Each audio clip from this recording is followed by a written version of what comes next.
Lah saiki ngene to mumpung isih sehat, isih seger, isih iso ngrasakno mangan enak.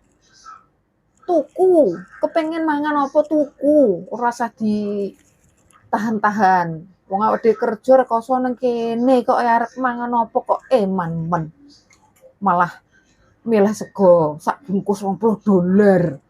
Dina-dina nak libur sego $20 ki lho rasane kaya apa?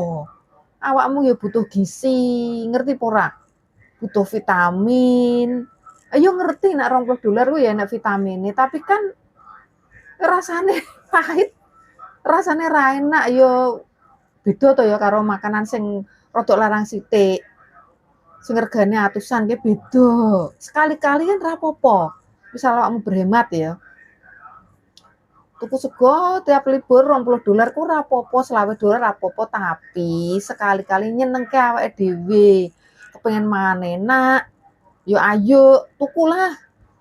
Kepengin nyandang rada apik sithik, tuku. Wong kuwi duit-duitmu dhewe, ora ana sing menggak kowe iki tuku apa ora seneng menggak, ya. Nabung perlu, ning awake dhewe kudu dipikirke. Dong ora?